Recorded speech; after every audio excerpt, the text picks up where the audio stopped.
परमात्मा श्री कृष्ण की वाणी गीता गुरु शिष्य संवाद है। अतः अर्जुन ने स्वीकार किया कि शिष्यस्तेहं साधिमाम त्वाम प्रपन्नम। भगवन, मैं आपका शिष्य हूं, आपकी शरण हूं। मुझे वो उपदेश दीजिए जिससे मैं परम श्रेय को प्राप्त हो जाऊं। अतः उस परम गुरु के चरणों में गीता आरंभ करने से पूर्व ये स्तुति गुरु वंदना प्रस्तुत की जा रही है। ओम श्री सद्गुरुदेव भगवान की जय।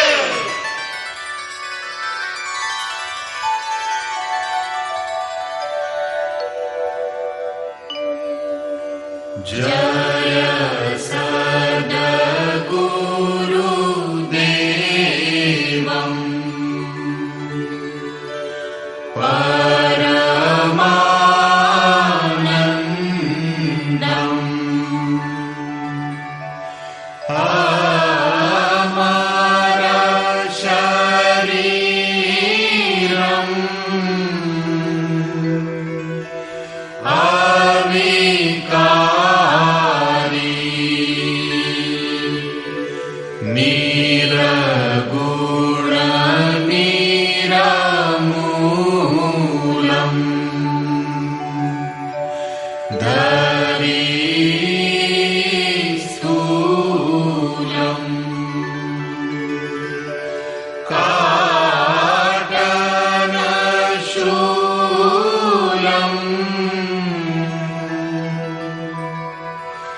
अंतर्यामी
अमृतंश बहनों तथा भाइयों, जिन महापुरुष ने समस्त वेदों का संकलन किया, वेदांत शास्त्र का प्रवर्तन किया, महाभारत तथा भागवत जिनकी कृतियां हैं, उन्होंने शास्त्रों के रूप में किसी ग्रंथ को मान्यता दी तो वो है भगवान श्री कृष्णोक्त गीता। तरह तरह की पूजा पद्धतियां परस्पर विरोधी संगठन धर्म के नाम पर प्रचलित हैं, जबकि धर्म का लक्ष्य है एक परमात्मा की शोध। कल्याण स्वरूप वो परमात्मा एक है, उसे प्राप्त करने की निश्चित क्रिया का पालन धर्म है। जब परमात्मा एक है, उसे प्राप्त करने की क्रिया एक है, तो बहुत से पंथ क्यों? इसके समाधान के लिए प्रस्तुत है यथार्थ गीता का भावांश, ये गीता कैसेट। धर्म के सरल स्वरूप और उसकी प्राप्ति हेतु निर्धारित क्रिया का क्रमबद्ध तथा पूर्ण विवरण योगेश्वर श्री कृष्णोक्त गीता है। विश्व के प्रत्येक महापुरुष ने जो कुछ भी साधन बताया है वो सब का सब तथा अनेक गोपनीय स्थितियों का स्पष्टीकरण अकेले गीता में है। इसलिए संपूर्ण मानव जाति के कल्याण का अतर्क शास्त्र गीता है। महाभारत में संकेत है कि जब कौरवों और पांडवों की सेनाएं आमने सामने खड़ी हो गईं, तो संपूर्ण निशांतर कौरवों में प्रवेश कर गए और सभी देवता पांडवों में।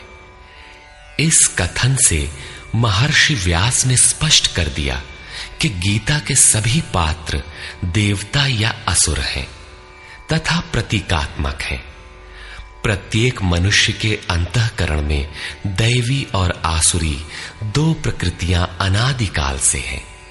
दैवी शक्तियों के सहयोग से जब मनुष्य अपने आत्म स्वरूप की ओर अग्रसर होता है तो काम, क्रोध, राग, द्वेष इत्यादि आसुरी वृत्तियां बाधा के रूप में आक्रमण करती हैं।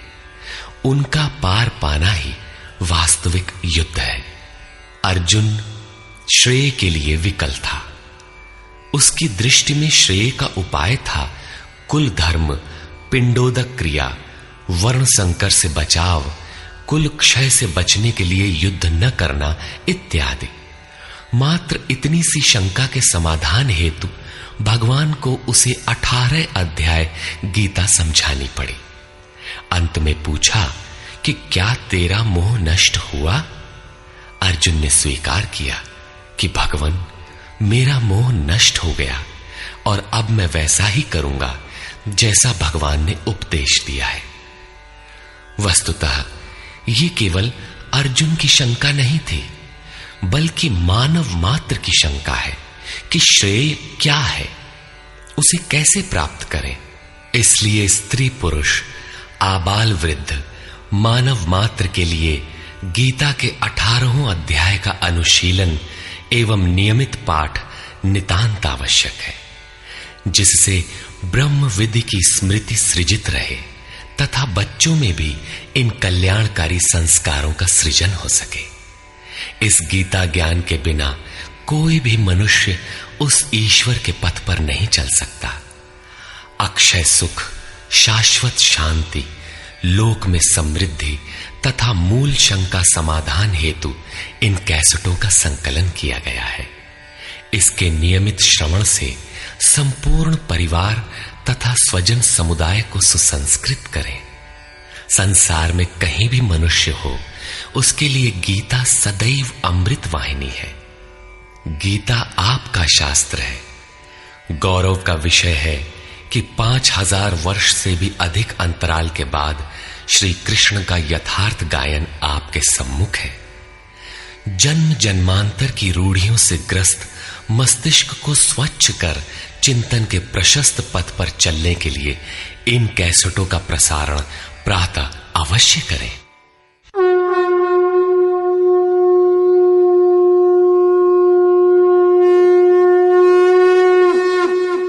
ओम श्री परमात्मने नमः। यथार्थ गीता, श्रीमद् भगवत गीता, अथ प्रथमो अध्यायः।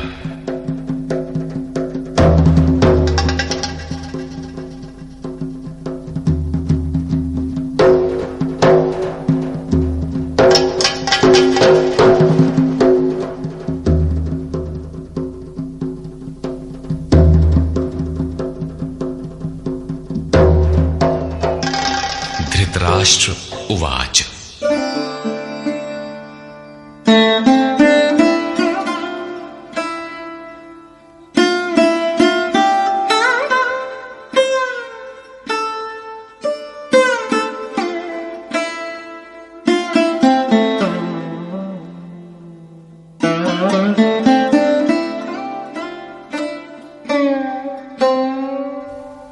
धर्मक्षेत्रे कुरुक्षेत्रे समवेता युयुत्सवः मामकाः पाण्डवाश्चैव किमकुर्वत संजय। धृतराष्ट्र ने पूछा, हे संजय, धर्म क्षेत्र कुरुक्षेत्र में एकत्र युद्ध की इच्छा वाले मेरे और पांडु के पुत्रों ने क्या किया? अज्ञान रूपी धृतराष्ट्र और संयम रूपी संजय। अज्ञान मन के अंतराल में रहता है। अज्ञान से आवृत मन धृतराष्ट्र जन्मांध है, किंतु संयम रूपी संजय के माध्यम से यह देखता है, सुनता है। वो समझता है कि परमात्मा ही सत्य है। फिर भी जब तक इससे उत्पन्न मोह रूपी दुर्योधन जीवित है, इसकी दृष्टि सदैव कौरवों पर रहती है, विकारों पर ही रहती है। धर्म एक क्षेत्र है।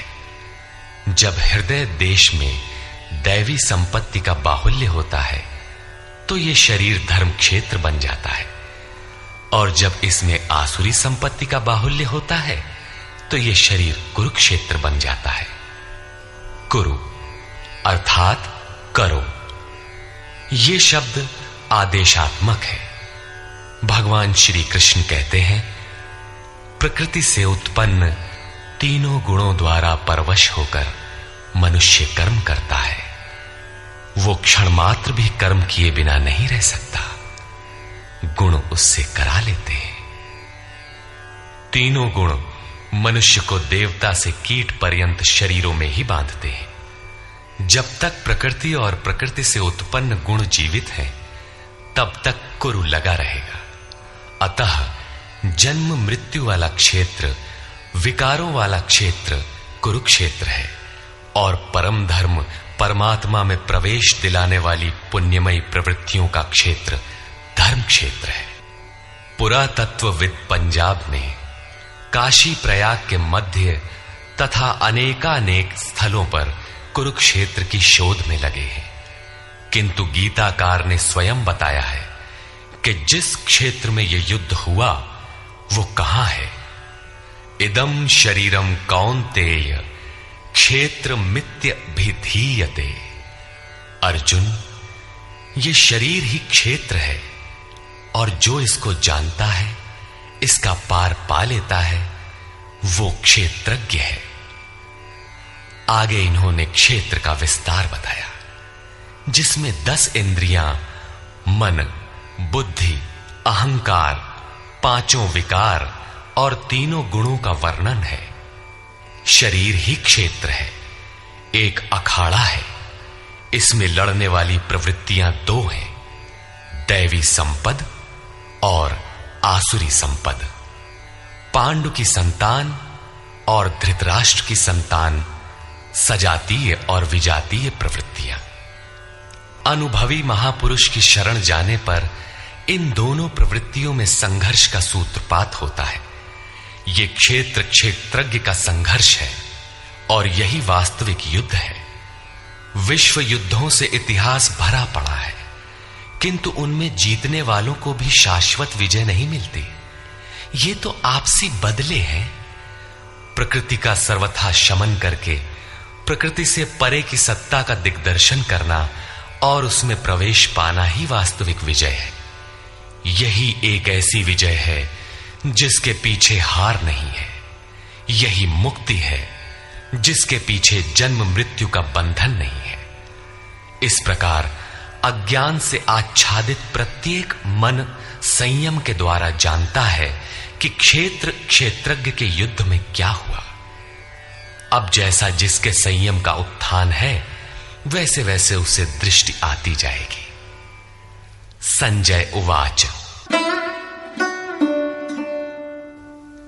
दृष्ट्वा तु पाण्डवानीकं व्यूढं दुर्योधनस्तदा आचार्यमुपसंगम्य राजा वचनमब्रवीत्।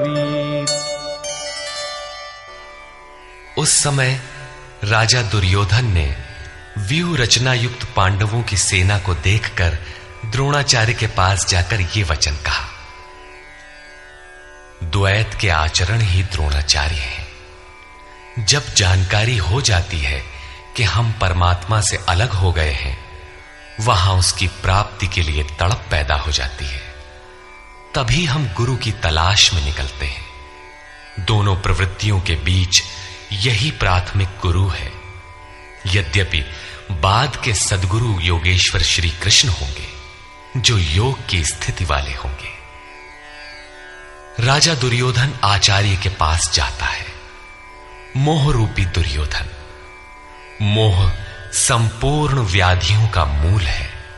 राजा है, दुर्योधन दुरु अर्थात दूषित, योधन अर्थात वह धन। आत्मिक संपत्ति ही स्थिर संपत्ति है। उसमें जो दोष उत्पन्न करता है वो है मोह। ये प्रकृति की ओर खींचता है और वास्तविक जानकारी के लिए प्रेरणा भी प्रदान करता है। मोह है तभी तक पूछने का प्रश्न भी है, अन्यथा सभी पूर्ण ही हैं। अतः व्यूह रचना युक्त पांडवों की सेना को देखकर, अर्थात पुण्य से प्रवाहित सजातीय वृत्तियों को संगठित देखकर, मोह रूपी दुर्योधन ने गुरु द्रोण के पास जाकर यह कहा। पश्यैतां पाण्डुपुत्राणाम्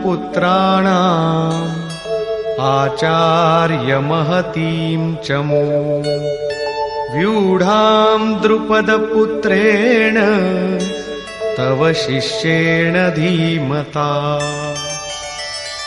हे आचार्य, आपके बुद्धिमान शिष्य द्रुपद पुत्र धृष्टद्युम्न द्वारा व्यूहाकार खड़ी की हुई पांडु पुत्रों की इस भारी सेना को देखिए। शाश्वत अचल पद में आस्था रखने वाला दृढ़ मन ही धृष्टद्युम्न है। यही पुण्यमयी प्रवृत्तियों का नायक है। साधन कठिन न मन कर टेका। साधन कठिन नहीं, मन की दृढ़ता कठिन होनी चाहिए। अब देखें सेना का विस्तार। अत्र शूरा महेश्वासा भीमार्जुन समायुधि युयुधानो विराटश्च द्रुपदश्च महारथः। इस सेना में महेश्वासा, महान ईश में वास दिलाने वाले भाव रूपी भीम, अनुराग रूपी अर्जुन के समान बहुत से शूरवीर, जैसे सात्विकता रूपी सात्यकी, विराटः सर्वत्र ईश्वरी प्रवाह की धारणा, महारथी राजा द्रुपद अर्थात अचल स्थिति, तथा धृष्टकेतुश्चेकितानः काशीराजश्च वीर्यवान् पुरुजित कुंती भोजश्च शैब्यश्च नरपुंगवः। धृष्टकेतु दृढ़ कर्तव्य, चेकितानः जहां भी जाए वहां से चित्त को खींचकर इष्ट में स्थिर करना, काशीराजः काया रूपी काशी में ही वो साम्राज्य है, पुरुजित स्थूल सूक्ष्म और कारण शरीरों पर विजय दिलाने वाला पुरुजित, कुंती भोजः कर्तव्य से भव पर विजय, नरों में श्रेष्ठ शैव्य अर्थात सत्य व्यवहार। युधामन्युश्च विक्रान्तः उत्तमौजाश्च वीर्यवान् सौभद्रो द्रौपदेयाश्च सर्व एव महारथाः। और पराक्रमी युधामन्यु, युद्ध के अनुरूप मन की धारणा, उत्तमौजाः शुभ की मस्ती, सुभद्रा पुत्र अभिमन्यु। जब शुभ आधार आ जाता है तो मन भय से रहित हो जाता है। ऐसा शुभ आधार से उत्पन्न अभय मन, ध्यान रूपी द्रौपदी के पांचों पुत्र वात्सल्य, लावण्य, सौम्यता, स्थिरता, सहृदयता, सब के सब महारथी है। साधन पथ पर संपूर्ण योग्यता के साथ चलने की क्षमताएं हैं। इस प्रकार दुर्योधन ने पांडव पक्ष के 15-20 नाम गिनाए, जो दैवी संपद के महत्वपूर्ण अंग हैं। विजातीय प्रवृत्ति का राजा होते हुए भी मोह ही सजातीय प्रवृत्तियों को समझने के लिए बाध्य करता है। दुर्योधन अपना पक्ष संक्षेप में कहता है, यदि कोई बाह्य युद्ध होता तो अपनी फौज बढ़ा चढ़ा कर गिनाता। विकार कम गिनाए गए, क्योंकि उन पर विजय पाना है। वे नाशवान हैं। केवल 5-7 विकार बताए गए, जिनके अंतराल में संपूर्ण बहिर्मुखी प्रवृत्ति विद्यमान है। जैसे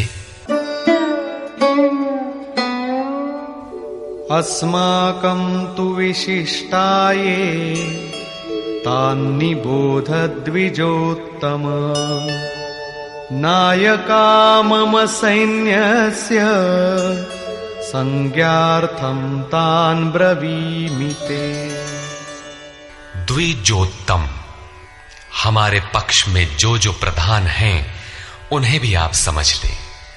आपको जानने के लिए मेरी सेना के जो नायक हैं उनको कहता हूं। बाह्य युद्ध में सेनापति के लिए द्विजोत्तम संबोधन असामयिक है। वस्तुतः गीता अंतःकरण की 2 प्रवृत्तियों का संघर्ष है, जिसमें द्वैत का आचरण ही द्रोण है। जब तक हम लेश मात्र भी आराध्य से अलग हैं, तब तक प्रकृति विद्यमान है, द्वैत बना है। इस द्वि पर जय पाने की प्रेरणा प्रथम गुरु द्रोणाचार्य से मिलती है।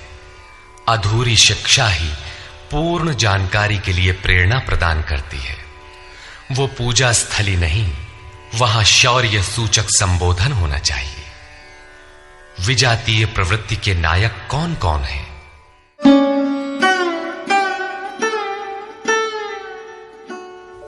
भवान् भीष्मश्च कर्णश्च कृपश्च समितिञ्जयः अश्वत्थामा विकर्णश्च सौमदत्तिस्तथैव च। एक तो स्वयं आप द्वैत के आचरण रूपी द्रोणाचार्य हैं। भ्रम रूपी पितामह भीष्म है। भ्रम इन विकारों का उद्गम है, अंत तक जीवित रहता है, इसलिए पितामह है। समूची सेना मर गई, ये जीवित था। शरशैया पर अचेत था, फिर भी जीवित था। ये है भ्रम रूपी भीष्म। भ्रम अंत तक रहता है। इसी प्रकार विजातीय कर्म रूपी कर्ण तथा संग्राम विजयी कृपाचार्य हैं। साधनावस्था में साधक द्वारा कृपा का आचरण ही कृपाचार्य है। भगवान कृपाधाम है और प्राप्ति के पश्चात संत का भी वही स्वरूप है। किंतु साधन काल में जब तक हम अलग हैं, परमात्मा अलग है। विजातीय प्रवृत्ति जीवित है, मोहमयी घिराव है। ऐसी परिस्थिति में साधक यदि कृपा का आचरण करता है तो वो नष्ट हो जाता है। सीता ने दया की तो कुछ काल लंका में प्रायश्चित करना पड़ा। विश्वामित्र दयार्द्र हुए, पतित होना पड़ा। योग सूत्रकार महर्षि पतंजलि भी यही कहते हैं, ते समाधा वुपसर्गा व्युत्थाने सिद्धयः। व्युत्थान काल में सिद्धियां प्रकट होती हैं, वे वास्तव में सिद्धियां हैं, किंतु कैवल्य प्राप्ति के लिए उतनी ही बड़ी विघ्न है जितने काम, क्रोध, लोभ, मोह इत्यादि। गोस्वामी तुलसीदास का भी यही निर्णय है। माया अनेक विघ्न करती है, रिद्धियां प्रदान करती है, यहां तक कि सिद्ध बना देती है। ऐसी अवस्था वाला साधक बगल से निकल भर जाए, मरणासन रोगी भी जी उठेगा। वो भले ठीक हो जाए, किंतु साधक उसे अपनी देन मान बैठे तो नष्ट हो जाएगा। एक रोगी के स्थान पर हजारों रोगी घेर लेंगे। भजन चिंतन का क्रम अवरुद्ध हो जाएगा और उधर बहकते बहकते प्रकृति का बाहुल्य हो जाएगा। यदि लक्ष्य दूर है और साधक कृपा करता है तो कृपा का अकेला आचरण ही समितिंजय समूची सेना को जीत लेगा। इसलिए साधक को पूर्ति पर्यंत इससे सतर्क रहना चाहिए। दया बिनु संत कसाई, दया करी तो आफत आई। लेकिन अधूरी अवस्था में यह विजातीय प्रवृत्ति का दुर्धर्ष योद्धा है। इसी प्रकार आसक्ति रूपी अश्वत्थामा, विकल्प रूपी विकर्ण और भ्रममयी श्वास ही भूरि श्रवा है। ये सभी बहिर्मुखी प्रवाह के नायक हैं।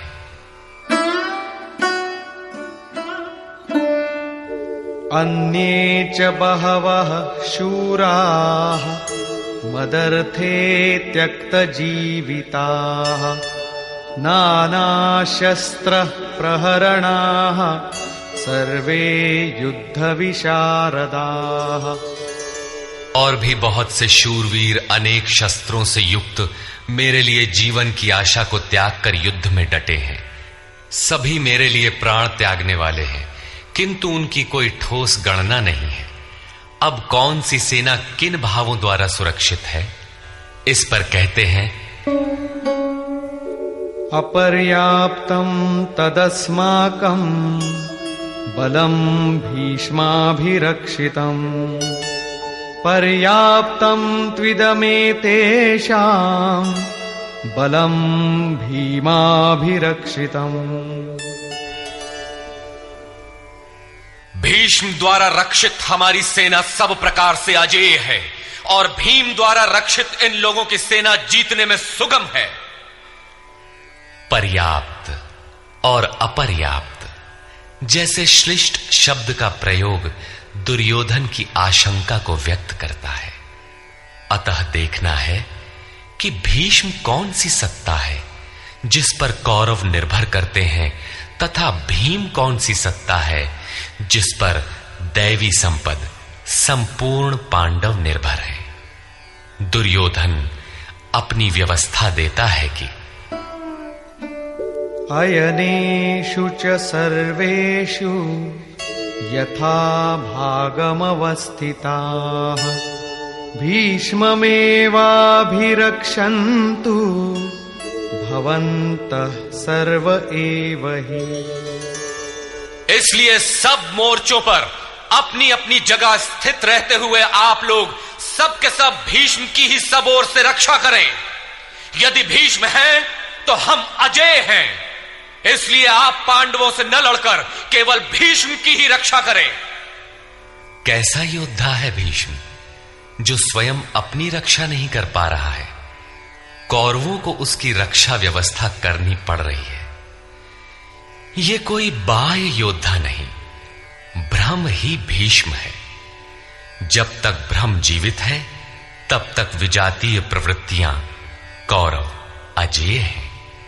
अजेय का यह अर्थ नहीं कि जिसे जीता ही ना जा सके, बल्कि अजेय का अर्थ दुर्जय है, जिसे कठिनाई से जीता जा सकता हो।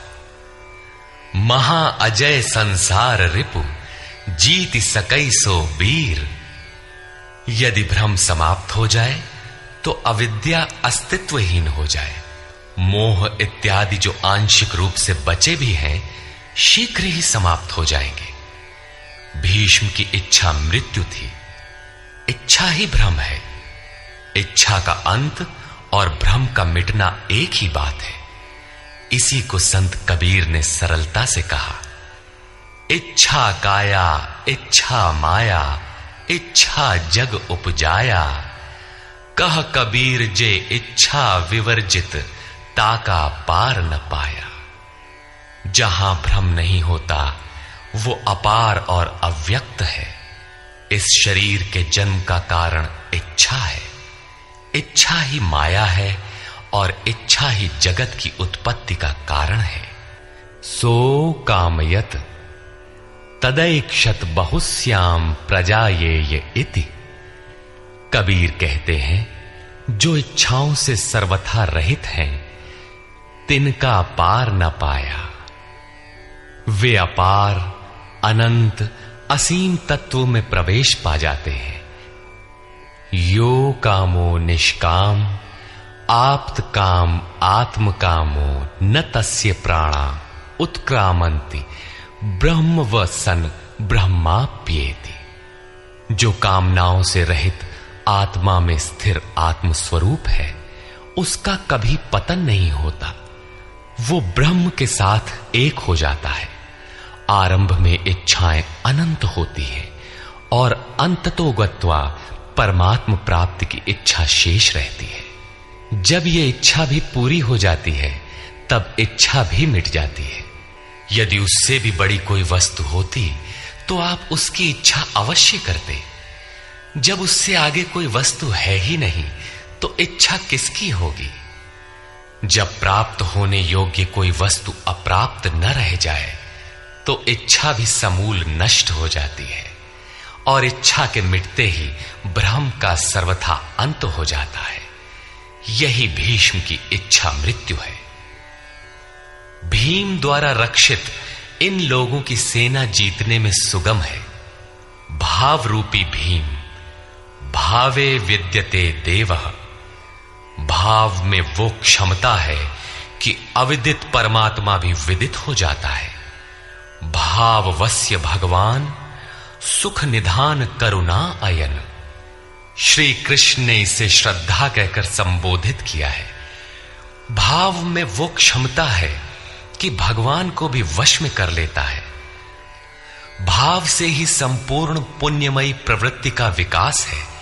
ये पुण्य का संरक्षक है तो इतना बलवान कि परम देव परमात्मा को संभव बनाता है, किंतु साथ ही इतना कोमल भी है कि आज भाव है तो कल अभाव में बदलते देर नहीं लगती। इष्ट में लेश मात्र भी त्रुटि प्रतीत होने पर भाव डगमगा जाता है। पुण्यमयी प्रवृत्ति विचलित हो उठती है, इष्ट से संबंध टूट जाता है।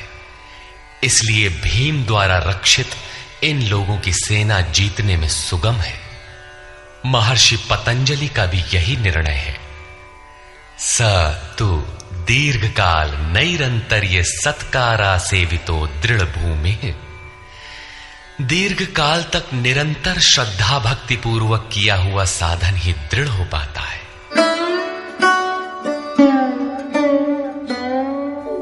तस्य संजनयन् हर्षं कुरु वृद्धः पितामहः। सिंहनादं विनद्योच्चैः शंखं दध्मौ प्रतापवान्। इस प्रकार अपने बलाबल का निर्णय लेकर शंख ध्वनि हुई। शंख ध्वनि पात्रों के पराक्रम की घोषणा है कि जीतने पर कौन सा पात्र आपको क्या देगा। कौरवों में वृद्ध प्रतापवान पितामह भीष्म ने उस दुर्योधन के हृदय में हर्ष उत्पन्न करते हुए उच्च स्वर से सिंहनाद के समान भयप्रद शंख बजाया।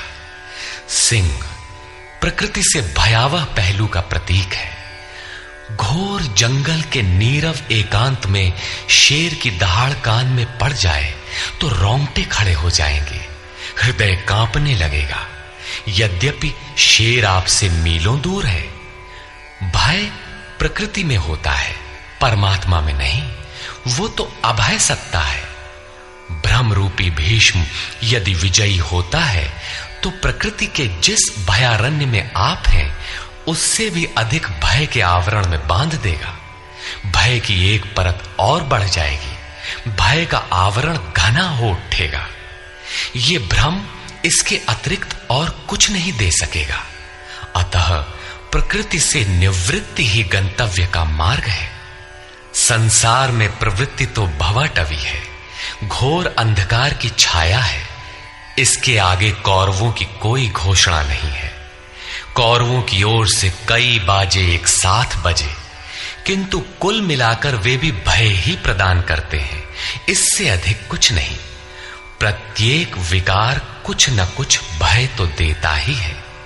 इसलिए उन्होंने भी घोषणा की, ततः शङ्खाश्च भैर्यश्च पणवानकगोमुखाः सहसैवाभ्यहन्यन्त सशब्दस्तु मूलोऽभवत्। तदनंतर अनेक शंख, नगारे, ढोल और नरसिंहादि बाजे एक साथ ही बजे। उनका शब्द भी बड़ा भयंकर हुआ। भय का संचार करने के अतिरिक्त कौरवों की कोई घोषणा नहीं है। बहिर्मुखी विजातीय प्रवृत्ति सफल होने पर मोहमय बंधन और घना कर देती है। अब पुण्यमयी प्रवृत्तियों की ओर से घोषणाएं हुई, जिनमें पहली घोषणा योगेश्वर श्री कृष्ण की है।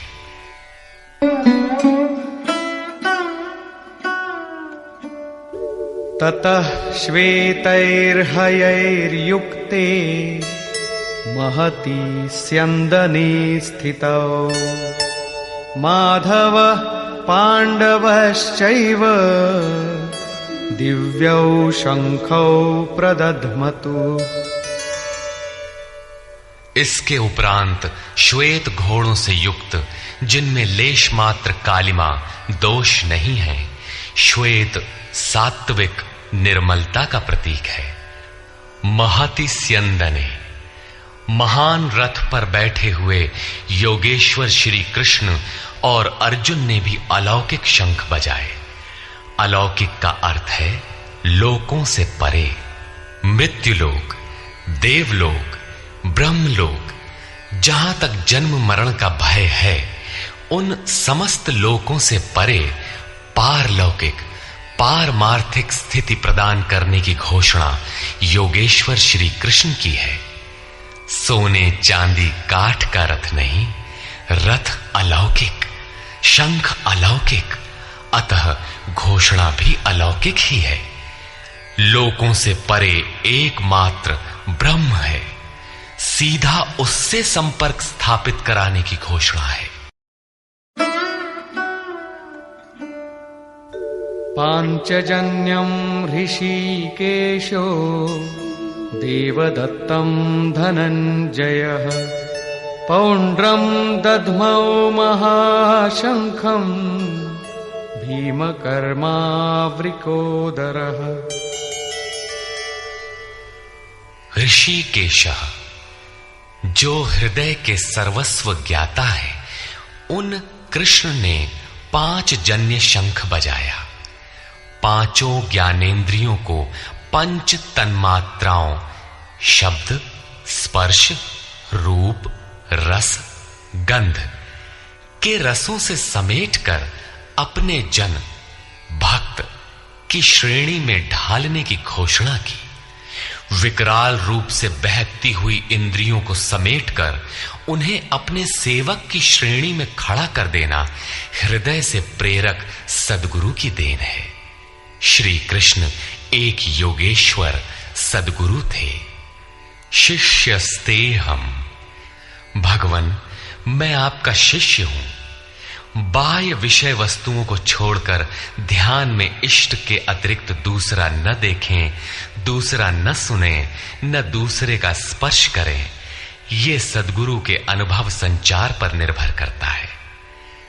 देवदत्तम धनंजय, दैवी संपत्ति को अधीन करने वाला अनुराग ही अर्जुन है।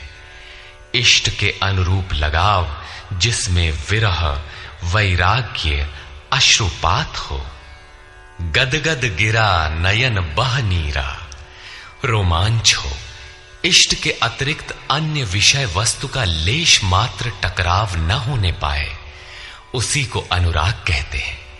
यदि ये सफल होता है तो परम देव परमात्मा में प्रवेश दिलाने वाली दैवी संपद पर आधिपत्य प्राप्त कर लेता है। इसी का दूसरा नाम धनंजय भी है। एक धन तो बाहरी संपत्ति है, जिससे शरीर निर्वाह की व्यवस्था होती है। आत्मा से इसका कोई संबंध नहीं है। इससे परे स्थिर आत्मिक संपत्ति ही निज संपत्ति है। बृहदारण्य कोपनिषद में याज्ञवल्क्य ने मैत्रेयी को यही समझाया कि धन से संपन्न पृथ्वी के स्वामित्व से भी अमृतत्व की प्राप्ति नहीं हो सकती। उसका उपाय आत्मिक संपत्ति है। भयानक कर्म वाले भीमसेन ने पौंड्र अर्थात प्रीति नामक महाशंख बजाया। भाव का उद्गम और निवास स्थान हृदय है, इसलिए इसका नाम वृकोदर है। आपका भाव लगाव बच्चे में होता है, किंतु वस्तुतः वो लगाव आपके हृदय में है, जो बच्चे में जाकर मूर्त होता है। ये भाव अथाह और महान बलशाली है।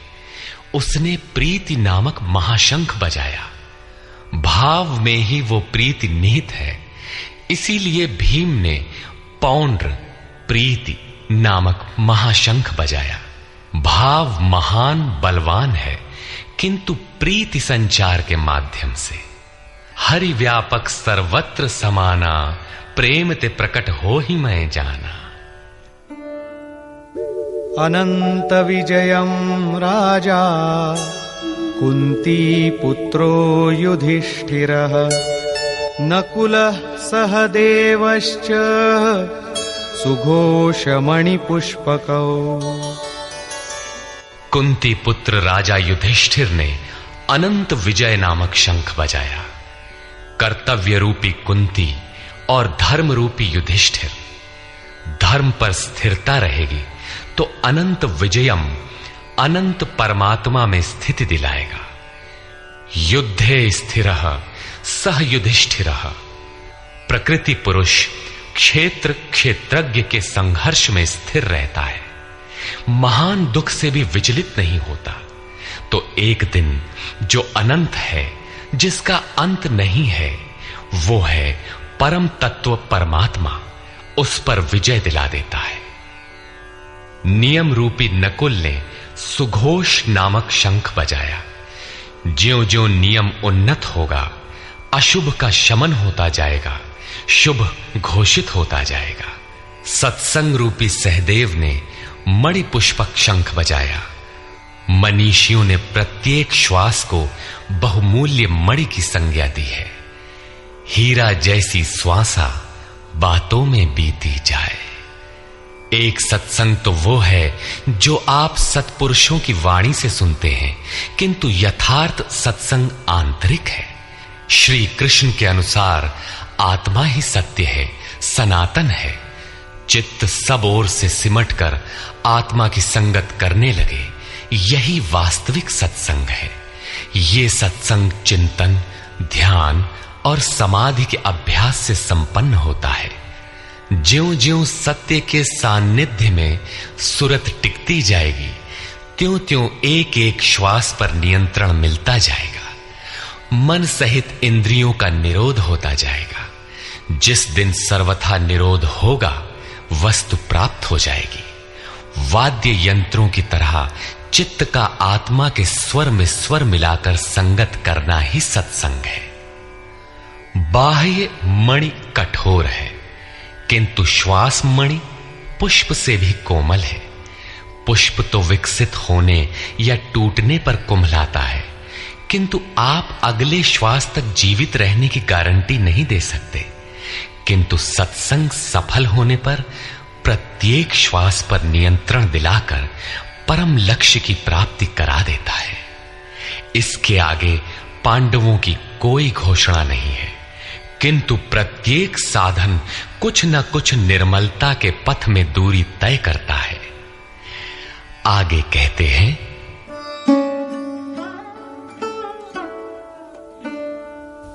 काश्यश्च परमेश्वासः शिखण्डी च महारथः धृष्टद्युम्नो विराटश्च सात्यकिश्चापराजितः। काया रूपी काशी। पुरुष जब सब ओर से मन सहित इंद्रियों को समेटकर काया में ही केंद्रित करता है, तो परमेश्वासः परम ईश में वास का अधिकारी हो जाता है। परम ईश में वास दिलाने में सक्षम काया ही काशी है। काया में ही परम ईश का निवास है। परमेश्वास का अर्थ श्रेष्ठ धनुष वाला नहीं, बल्कि परम धन ईश धन वास है। शिखा सूत्र का त्याग ही शिखंडी है। आजकल लोग सिर के बाल कटा लेते हैं और सूत्र के नाम पर गले की जनेऊ हटा लेते हैं, अग्नि जलाना छोड़ देते हैं। हो गया सन्यास उनका। नहीं, वस्तुतः शिखा लक्ष्य का प्रतीक है जिसे आपको पाना है, और सूत्र है संस्कारों का। जब तक आगे परमात्मा को पाना शेष है, पीछे संस्कारों का सूत्रपात लगा हुआ है, तब तक त्याग कैसा, सन्यास कैसा? अभी तो चलने वाले पथिक हैं। जब प्राप्तव्य प्राप्त हो जाए, पीछे लगे हुए संस्कारों की डोर कट जाए, ऐसी अवस्था में ब्रह्म सर्वथा शांत हो जाता है। इसलिए शिखंडी ही ब्रह्म रूपी भीष्म का विनाश करता है। शिखंडी चिंतन पथ की विशिष्ट योग्यता है, महारथी है। धृष्टद्युम्न दृढ़ और अचल मन तथा विराटः सर्वत्र विराट ईश्वर का प्रसार देखने की क्षमता इत्यादि दैवी संपद के प्रमुख गुण हैं। सात्विकता ही सात्य की है।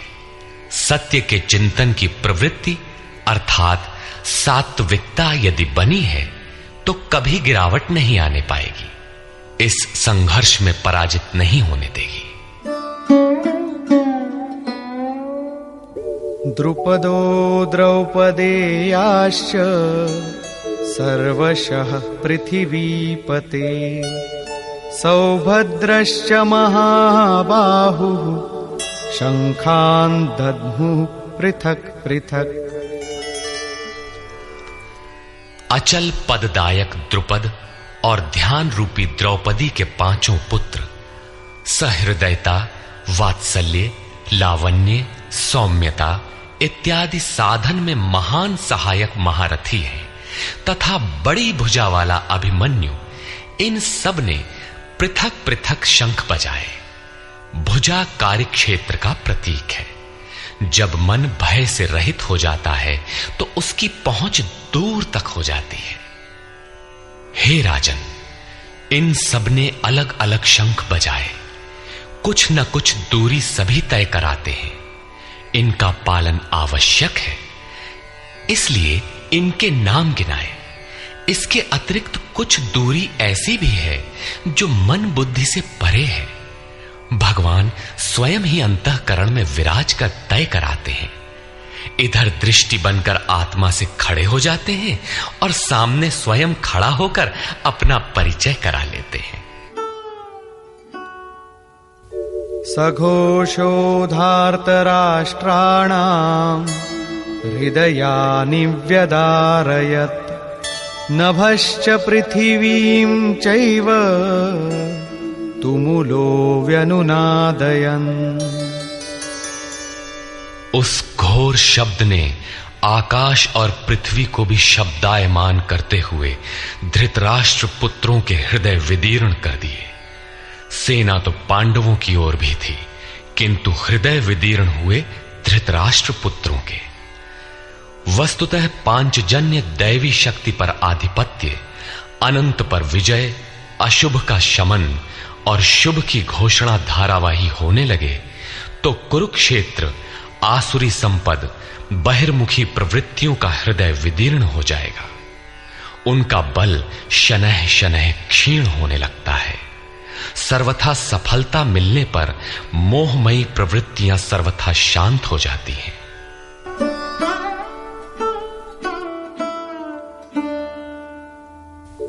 अथ व्यवस्थितान् दृष्ट्वा धार्तराष्ट्रान् कपिध्वजः प्रवृत्ते शस्त्रसम्पाते धनुरुद्यम्य पाण्डवः ऋषिकेशं तदा वाक्यम् इदमाह महीपते सेनयोरुभयोर्मध्ये रथं स्थापयमेच्युत। संयम रूपी संजय ने अज्ञान से आवृत मन को समझाया कि हे राजन, उसके उपरांत कपिध्वजः वैराग्य रूपी हनुमान, वैराग्य ही ध्वज है जिसका, ध्वज राष्ट्र का प्रतीक माना जाता है। कुछ लोग कहते हैं ध्वजा चंचल थी, इसलिए कपिध्वज कहा गया, किंतु नहीं, यहां कपि साधारण बंदर नहीं, स्वयं हनुमान थे, जिन्होंने मान अपमान का हनन किया था। सममान निरादर आदरहीन। प्रकृति की देखी सुनी वस्तुओं से, विषयों से राग का त्याग ही वैराग्य है। अतः वैराग्य ही जिसकी ध्वजा है, उस अर्जुन ने व्यवस्थित रूप से धृतराष्ट्र पुत्रों को खड़े देखकर शस्त्र चलने की तैयारी के समय धनुष उठाकर ऋषिकेशम, जो हृदय के सर्वस्व ज्ञाता है, उन योगेश्वर श्री कृष्ण से ये वचन कहा, हे अच्युत, जो कभी च्युत नहीं होता, मेरे रथ को दोनों सेनाओं के बीच खड़ा करिए। यहां सारथी को दिया गया आदेश नहीं, इष्ट सदगुरु से की गई प्रार्थना है, किस लिए खड़ा करें?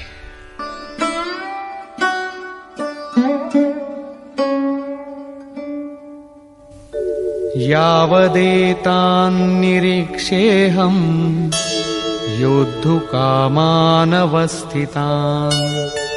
कैर्मया सह योद्धव्यम् अस्मिन् रणसमुद्यमे। जब तक मैं इन स्थित हुए युद्ध की कामना वालों को अच्छी प्रकार देख न लूं कि इस युद्ध के उद्योग में मुझे किन किन के साथ युद्ध करना योग्य है, इस युद्ध व्यापार में मुझे किन किन के साथ युद्ध करना है। योत्स्यमानान् वेक्षेऽहम् य एतेऽत्र समागताः धार्तराष्ट्रस्य दुर्बुद्धेर्युद्धे प्रियचिकीर्षवः। दुर्बुद्धि दुर्योधन का युद्ध में कल्याण चाहने वाले जो ये राजा लोग इस सेना में आए हैं, उन युद्ध करने वालों को मैं देखूंगा, इसलिए खड़ा करें।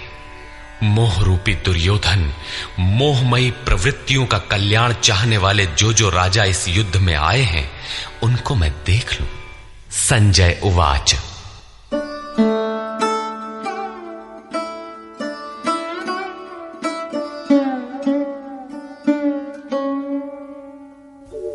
एवमुक्तो ऋषिकेशो गुडाकेशेन भारत सेनयोरुभयोर्मध्ये स्थापयित्वा रथोत्तमम् भीष्मद्रोणप्रमुखतः सर्वेषां च महीक्षिताम् उवाच पार्थ पश्यैतान् समवेतान् कुरुनीति।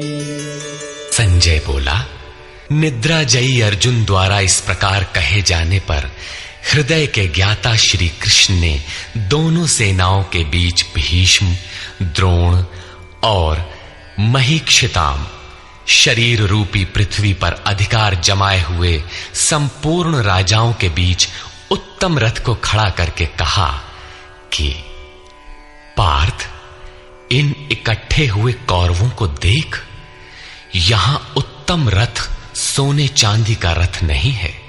संसार में उत्तम की परिभाषा नश्वर शरीर के प्रति अनुकूलता प्रतिकूलता से की जाती है। ये परिभाषा अपूर्ण है। जो हमारे आत्मा, हमारे स्वरूप का सदैव साथ दे, वही उत्तम है, जिसके पीछे अनुत्तम मलिनता न हो। तत्रापश्यत् स्थितान् पार्थः पितॄनथ पितामहान् आचार्यान् मातुलान् भ्रातॄन् पुत्रान् पौत्रान् सखींस्तथा श्वशुरान् सुहृदश्चैव सेनयोरुभयोरपि।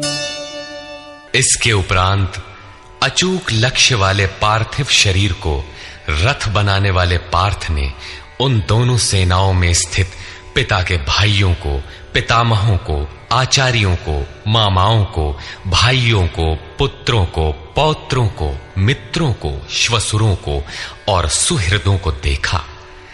दोनों सेनाओं में अर्जुन को केवल अपना परिवार, मामा का परिवार, ससुराल का परिवार, सुहृद और गुरुजन दिखाई पड़े। प्रचलित गणना के अनुसार 18 अक्षौहिणी 2.5-3 अरब के लगभग होता है, जो आज के विश्व की जनसंख्या के समकक्ष है। इतने मात्र के लिए यदा कदा विश्व स्तर पर आवास, खाद्य समस्या बन जाती है। इतना बड़ा जन समूह अर्जुन के 3-4 रिश्तेदारों का परिवार मात्र था। क्या इतना बड़ा भी किसी का परिवार होता है? कदापि नहीं। ये हृदय देश का चित्रण है। तान् समीक्ष्य स कौन्तेयः सर्वान् बन्धूनवस्थितान् कृपया परयाविष्टो विषीदन्निदमब्रवीत्। इस प्रकार खड़े हुए उन संपूर्ण बंधुओं को देखकर अत्यंत करुणा से आवृत वो कुंती पुत्र अर्जुन शोक करता हुआ बोला। अर्जुन उवाच।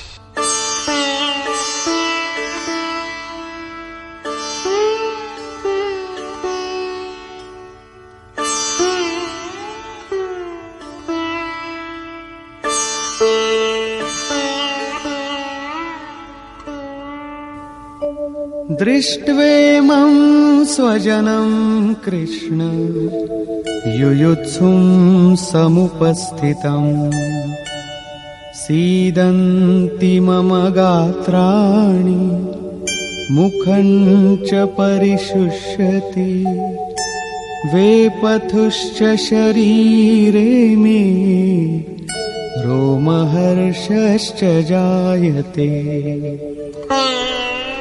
हे कृष्ण, इस युद्ध की इच्छा वाले खड़े हुए स्वजन समुदाय को देखकर मेरे अंग शिथिल हुए जाते हैं, मुख सूखा जाता है और मेरे शरीर में कंप तथा रोमांच हो रहा है।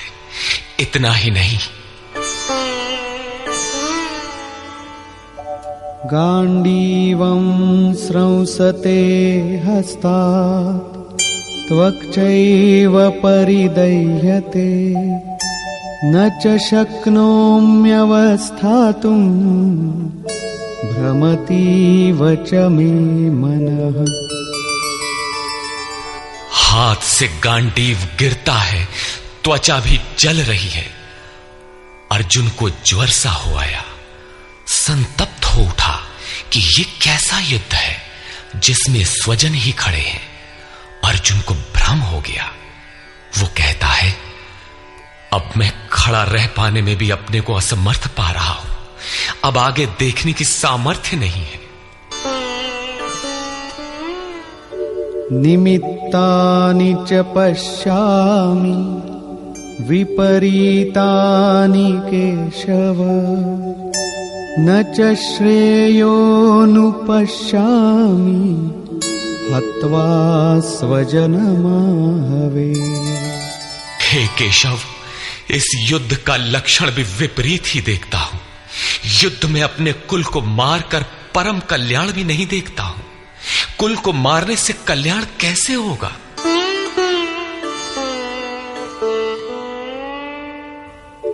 न कांक्षे विजयं कृष्ण न च राज्यं सुखानि च किन्नो राज्येन गोविन्द किं भोगैर्जीवितेन वा।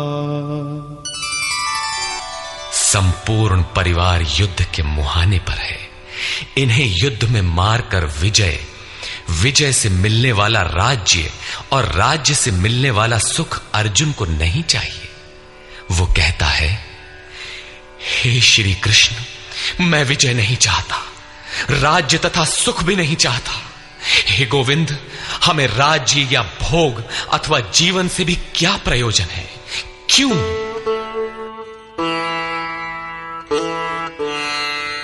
येषामर्थे काङ्क्षितं नो राज्यं भोगाः सुखानि च तैमेव स्थिता युद्धे प्राणान् त्यक्त्वा धनानि च। हमें जिनके लिए राज्य भोग और सुखादिक इच्छित हैं, वे ही परिवार जीवन की आशा त्याग कर युद्ध के मैदान में खड़े हैं। हमें राज्य इच्छित था तो परिवार को लेकर, भोग सुख और धन की पिपासा थी तो स्वजन और परिवार के साथ उन्हें भोगने की थी। किंतु जब सब के सब प्राणों की आशा त्याग कर खड़े हैं तो मुझे सुख, राज्य या भोग नहीं चाहिए। ये सब इन्हीं के लिए प्रिय थे। इनसे अलग होने पर हमें इनकी आवश्यकता नहीं है। जब तक परिवार रहेगा तब तक ये वासनाएं भी रहती हैं। झोपड़ी में रहने वाला भी अपने परिवार, मित्र और स्वजन को मारकर विश्व का साम्राज्य स्वीकार नहीं करेगा। अर्जुन यही कहता है कि हमें भोग प्रिय थे, विजय प्रिय थी, किंतु जिनके लिए थी, जब वे ही नहीं रहेंगे तो भोगों से क्या प्रयोजन? इस युद्ध में मारना किसे है?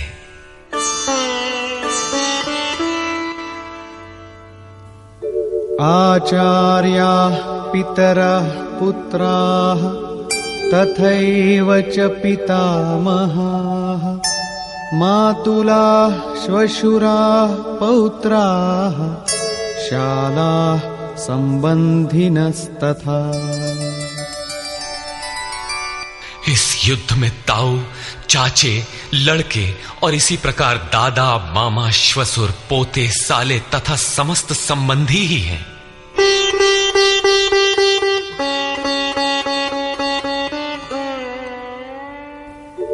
एतान्न हन्तुमिच्छामि घ्नतोऽपि मधुसूदन अपि त्रैलोक्यराज्यस्य हेतो किन्नु मही कृते। हे मधुसूदन, मुझे मारने पर भी अथवा 3 लोक के राज्य के लिए भी मैं इन सबको मारना नहीं चाहता। फिर पृथ्वी के लिए कहना ही क्या? 18 अक्षौहिणी सेना में अर्जुन को अपना परिवार ही दिखाई पड़ा। इतने अधिक स्वजन वास्तव में क्या हैं? वस्तुतः अनुराग ही अर्जुन है। भजन के आरंभ में प्रत्येक अनुरागी के समक्ष यही समस्या रही है। सभी चाहते हैं कि हम भजन करें, उस परम सत्य को पालें, किंतु किसी अनुभवी सद्गुरु के संरक्षण में कोई अनुरागी जब क्षेत्रज्ञ के संघर्ष को समझता है कि हमें किन से लड़ना है, तो वो हताश हो जाता है। वो चाहता है कि हमारे पिता का परिवार, ससुराल का परिवार, मामा का परिवार, सुहृद, मित्र और गुरजन साथ रहे, सभी सुखी रहें और इन सब की व्यवस्था करते हुए हम परमात्म स्वरूप की प्राप्ति भी कर लें। किंतु जब वो समझता है कि आराधना में अग्रसर होने के लिए परिवार छोड़ना होगा, इन संबंधों का मोह समाप्त करना होगा, तो वो अधीर हो उठता है। पूज्य महाराज जी कहा करते थे, मरना और साधु होना बराबर है। साधु के लिए सृष्टि में दूसरा कोई जीवित है भी, किंतु घर वालों के नाम पर कोई नहीं है। यदि कोई है तो लगाव है, मोह समाप्त कहां हुआ? जहां तक लगाव है उसका पूर्ण त्याग, उस लगाव के अस्तित्व मिटने पर ही उसकी विजय है। इन संबंधों का प्रसार ही तो जगत है, अन्यथा जगत में हमारा क्या है? तुलसीदास कहे चिद विलास जग, बूझत बूझत बूझ है। मन का प्रसार ही जगत है, योगेश्वर कृष्ण ने भी मन के प्रसार को ही जगत कहकर संबोधित किया। जिसने इसके प्रभाव को रोक लिया उसने चराचर जगत ही जीत लिया। इहैव तैर्जितः सर्गो येषां साम्ये स्थितम मनः। केवल अर्जुन अधीर था ऐसी बात नहीं है। अनुराग सबके हृदय में है। प्रत्येक अनुरागी अधीर होता है, उसे संबंधी याद आने लगते हैं।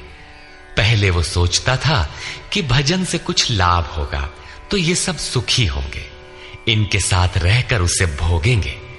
जब ये साथ ही नहीं रहे तो सुख लेकर क्या करेंगे। अर्जुन की दृष्टि राज्य सुख तक ही सीमित थी। वो त्रिलोकी के साम्राज्य को ही सुख की पराकाष्ठा समझता था। इसके आगे भी कोई सत्य है, इसकी जानकारी अर्जुन को अभी नहीं है। निहत्य धार्तराष्ट्रान्नः का प्रीति स्याज्जनार्दन पापमेवाश्रयेदस्मान् हत्वैतानाततायिनः।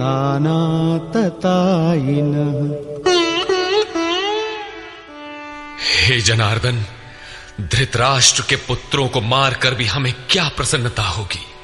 जहां धृतराष्ट्र अर्थात धृष्टता का राष्ट्र है, उससे उत्पन्न मोह रूपी दुर्योधन इत्यादि को मारकर भी हमें क्या प्रसन्नता होगी। इन आतताइयों को मारकर हमें पाप ही तो लगेगा। जो जीवन यापन के तुच्छ लाभ के लिए अनीति अपनाता है वो आतताई कहलाता है, किंतु वस्तुतः इससे भी बड़ा आतताई वो है जो आत्मा के पथ में अवरोध उत्पन्न करता है। आत्मदर्शन में बाधक काम, क्रोध, लोभ, मोह आदि का समूह ही आतताई है। तस्मान्नार्हा वयं हन्तुं धार्तराष्ट्रान् स्वबान्धवान् स्वजनं हि कथं हत्वा सुखिनः स्याम माधव। इससे हे माधव, अपने बांधव धृतराष्ट्र के पुत्रों को मारने के लिए हम योग्य नहीं हैं। स्वबांधव कैसे? वे तो शत्रु थे ना। वस्तुतः शरीर के रिश्ते अज्ञान से उत्पन्न होते हैं। ये मामा है, ससुराल है, स्वजन समुदाय है, ये सब अज्ञान ही तो है। जब शरीर ही नश्वर है तब इसके रिश्ते ही कहां रहेंगे। मोह है तभी तक सुहृद है, हमारा परिवार है, हमारी दुनिया है। मोह नहीं तो कुछ भी नहीं। इसीलिए वे शत्रु भी अर्जुन को स्वजन दिखाई पड़े। वो कहता है कि अपने कुटुंब को मारकर हम कैसे सुखी होंगे। यदि अज्ञान और मोह न रहे तो कुटुंब का अस्तित्व न हो। यह अज्ञान ज्ञान का प्रेरक भी है। भर्तृहरि, तुलसी इत्यादि अनेक महानुभावों को वैराग्य की प्रेरणा पत्नी से मिली, तो कोई सौतेली मां के व्यवहार से खिन्न होकर वैराग्य पथ पर अग्रसर हुआ दिखाई देता है।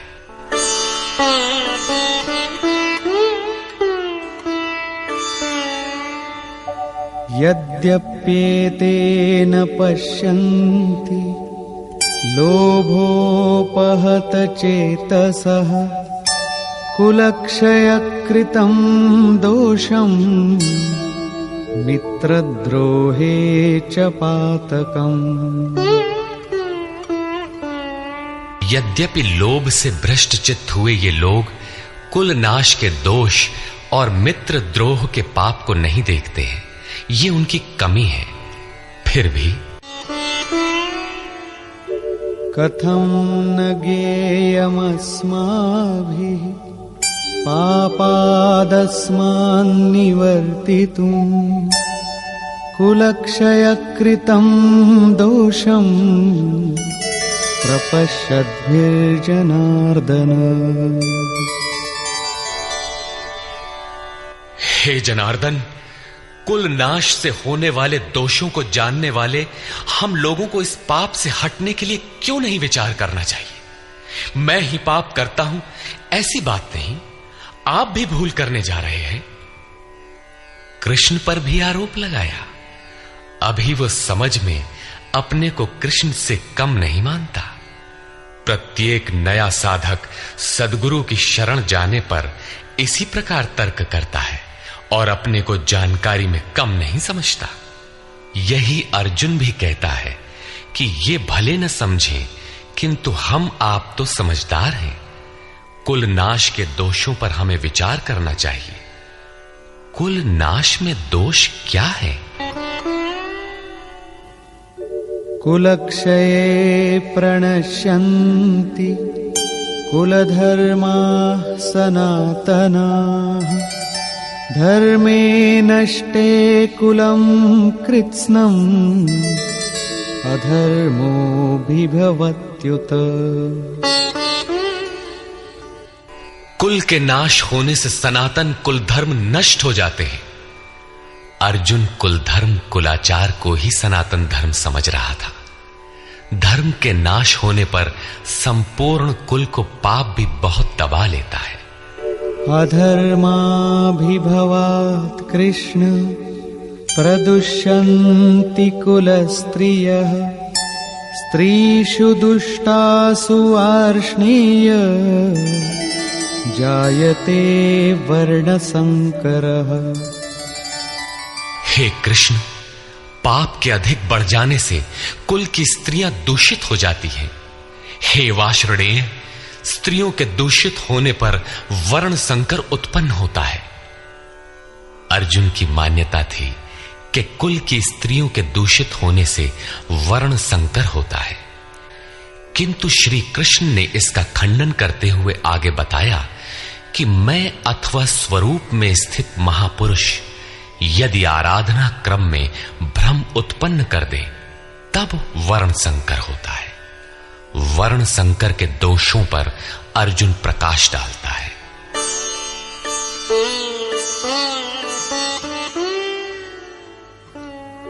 संकरो नरकायैव कुलघ्नानां कुलस्य च पतन्ति पितरो येषां लुप्तपिण्डोदकक्रियाः।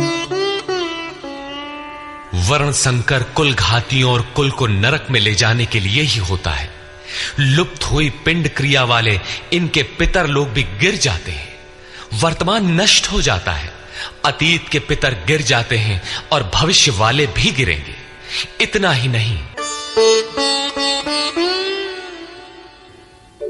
दोषैरेतैः कुलघ्नानां वर्णसंकरकारकैः उत्साद्यन्ते जातिधर्माः कुलधर्माश्च शाश्वताः।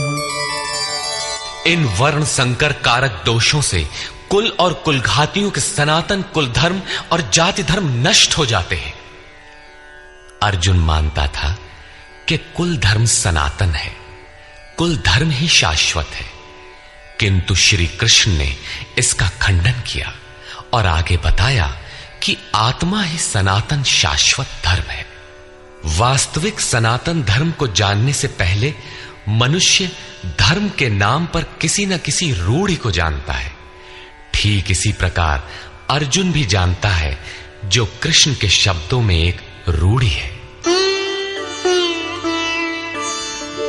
उत्सन्न कुलधर्माणां मनुष्याणां जनार्दन नरके नियतं वासो भवतीत्यनुशुश्रुम। हे जनार्दन, नष्ट हुए कुल धर्म वाले मनुष्यों का अनंत काल तक नरक में वास होता है, ऐसा हमने सुना है। कुल धर्म ही नहीं नष्ट होता, बल्कि शाश्वत सनातन धर्म भी नष्ट हो जाता है। जब धर्म ही नष्ट हो गया तो ऐसे पुरुष का अनंत काल तक नरक में निवास होता है, ऐसा हमने सुना है। देखा नहीं, सुना है। अहो बत महत् पापं कर्तुं व्यवसिता वयं यद्राज्य सुखलोभेन हन्तुं स्वजनमुद्यताः। अहो, शोक है कि हम लोग बुद्धिमान होकर भी महान पाप करने को तैयार हुए हैं। राज्य और सुख के लोभ से अपने कुल को मारने के लिए उद्यत हुए हैं। अभी अर्जुन अपने को कम ज्ञाता नहीं समझता। आरंभ में प्रत्येक साधक इसी प्रकार बोलता है। महात्मा बुद्ध का कथन है कि मनुष्य जब अधूरी जानकारी रखता है तो अपने को महान ज्ञानी समझता है, और जब आधे से आगे की जानकारी हासिल करने लगता है तो अपने को महान मूर्ख समझता है। ठीक इसी प्रकार अर्जुन भी अपने को ज्ञानी ही समझता है। वो कृष्ण को ही समझाता है कि उस पाप से परम कल्याण हो, ऐसी बात भी नहीं। केवल राज्य और सुख के लोभ में पड़कर हम लोग कुल नाश करने को उद्यत हुए हैं, महान भूल कर रहे हैं। हम ही भूल कर रहे हैं ऐसी बात नहीं, आप भी भूल कर रहे हैं। एक धक्का कृष्ण को भी दिया। अंत में अर्जुन अपना निर्णय देता है। यदि माम प्रतीकारम् अशस्त्रं शस्त्रपाणयः धार्तराष्ट्रारणे हन्युः तन्मे क्षेमतरं भवेत्। यदि मुझ शस्त्र रहित न सामना करने वाले को शस्त्रधारी धृतराष्ट्र के पुत्र रण में मारे तो उनका वो मारना भी मेरे लिए अति कल्याणकारक होगा। इतिहास तो कहेगा कि अर्जुन समझदार था, जिसने अपनी बलि देकर युद्ध बचा लिया। लोग प्राणों की आहुति दे डालते हैं कि भोले भाले मासूम बच्चे सुखी रहें, कुल तो बचा रहे। मनुष्य विदेश चला जाए, वैभव पूर्ण प्रासाद में रहे, किंतु 2 दिन बाद उसे अपनी छोड़ी हुई झोपड़ी याद आने लगती है। मोह इतना प्रबल होता है। इसीलिए अर्जुन कहता है कि शस्त्रधारी धृतराष्ट्र के पुत्र मुझ न प्रतिकार करने वाले को रण में मार दें, तब भी वो मेरे लिए अति कल्याणकारी होगा, ताकि लड़के तो सुखी रहें। संजय उवाच।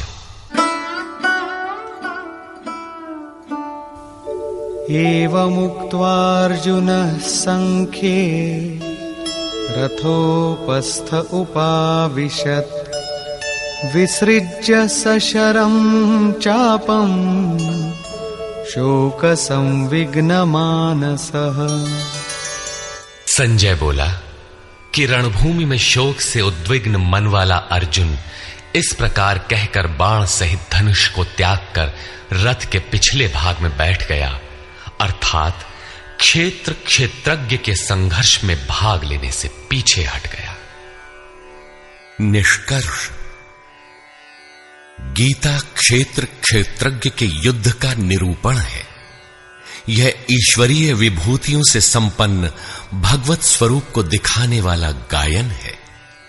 यह गायन जिस क्षेत्र में होता है वह युद्ध क्षेत्र शरीर है, जिसमें 2 प्रवृत्तियां हैं, धर्म क्षेत्र और कुरुक्षेत्र।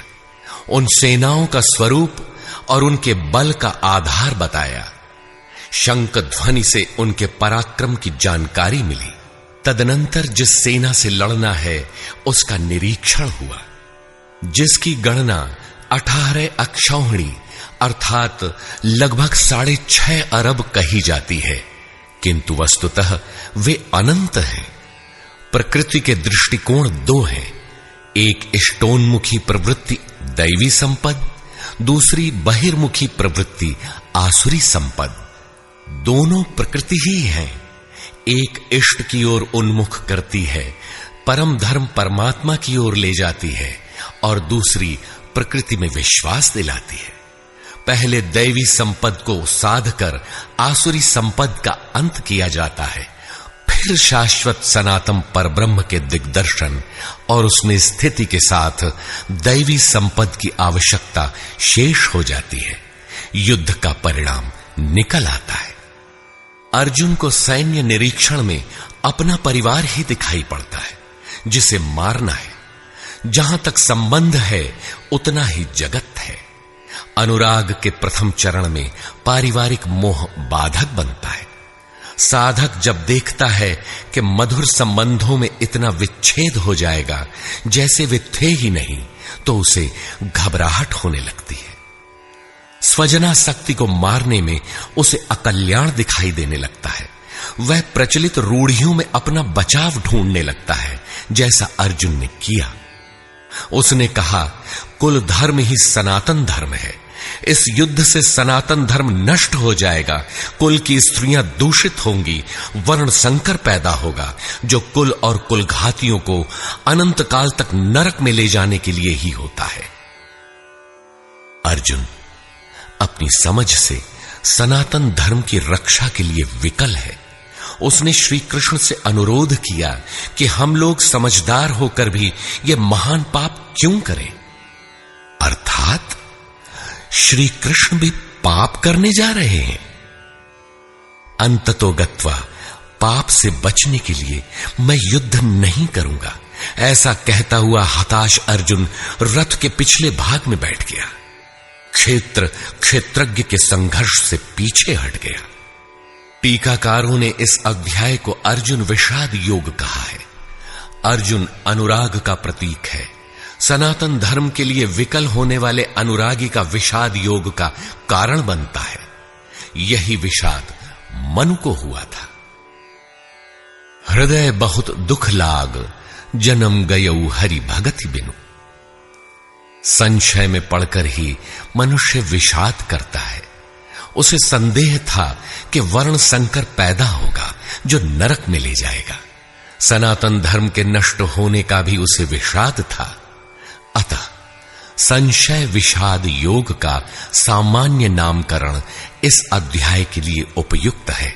अतः ओम तत्सदिति श्रीमद् भगवद गीता सूपनिषत्सु ब्रह्म विद्यायाम योग शास्त्रे श्री कृष्णार्जुन संवादे संशय विषाद योगो नाम प्रथमोऽध्यायः।